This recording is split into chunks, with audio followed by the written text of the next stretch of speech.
That was a long wait. After over a decade, Blizzard's Starcraft 2 is finally out, offering a lot that's familiar and a lot new. For the sequel, it seems Blizzard's general philosophy was to play it safe with its real-time strategy formula. You won't find any radically new gameplay mechanics here, and won't find any new races. It's still Protoss, Zerg, and Terran forces battling it out, with plenty of added elements to the old gameplay frame, a reworked single-player campaign, and insanely high production values. Blizzard's unwillingness to take a risk is only a minor complaint. While many might find the multiplayer portion to be intimidating considering how many skilled players are out there, StarCraft 2 also offers an impressively presented single-player campaign.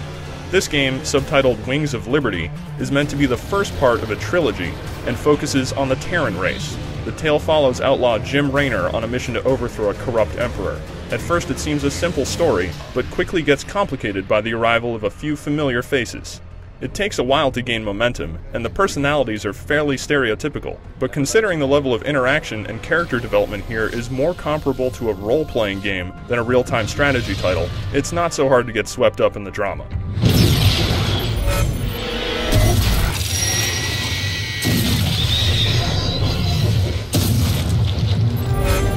With a powerful gaming machine, StarCraft 2 can be an incredibly pretty game. The character models and the cutscenes are superbly detailed and animated, helping to create a sense of identity and personality alongside the dialogue and voice acting. Animations and effects on the field of battle are especially impressive, like units bursting into flame, being dissolved by acid, or getting cleaved in half. Alongside the solid visuals is a top-tier interface worked into Blizzard's Battle.net service for online battles and delivering the story in the campaign. While following along with the story, you're free to click Jim Raynor around his starship, interact with characters to get more of the story, upgrade your units, select the next destination, watch newscasts, and even play around with a Lost Viking arcade game. All this is backed up with a fantastic soundtrack that helps set the mood. The dialogue can be pretty cheesy at times, but in a likable 1980s action movie kind of way. Damn, Jimmy. You've been holding out on me. Sci-fi cliches like prophecies and unlikely heroes are deeply ingrained in the tale, but it's still a fun popcorn story to follow along with, filled with enough humor to prevent its serious parts from becoming too overbearing. I'm a model citizen now.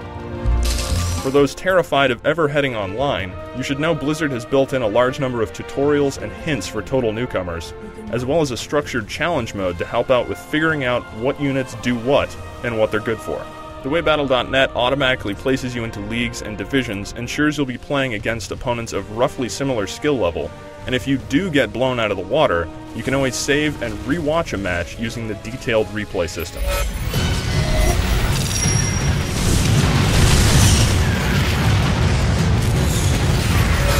In StarCraft 2, the gameplay differs quite a bit between single-player and multiplayer portions.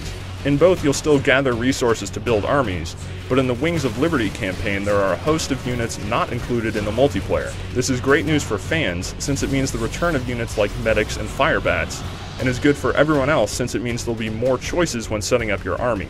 The real star of the story mode, though, is the mission design. Despite the large number of missions included here, Blizzard managed to make each feel unique. Whether it's a wall of fire moving slowly across a map, missions with small groups of units where you use stealth to nuke enemy objectives, defense missions, and ones where you race against the clock, you'll always be tangling with different dynamic threats and pressures along with the enemy forces. Combined with all the upgrades and unlocks, it means you're being fed new challenges and abilities to keep the action exciting, as well as uncovering more parts of the story. Online, it's a whole different style of play. Protoss, Zerg, and Terran races are all playable here. The three factions are just as diverse as ever, retaining many of the mechanics that set them apart in the first place, as well as gaining plenty of new abilities. Learning all of the new tricks and tactics will keep you busy for a long time, and considering Battle.net's excellent automated league placement system, you get a good sense of how your skill is progressing.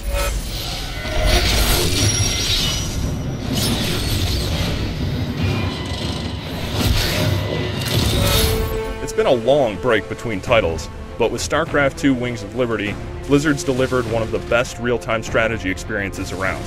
It's very familiar, traditional territory, but even in its early stages is already precision-tuned, polished, and a lot of fun to play.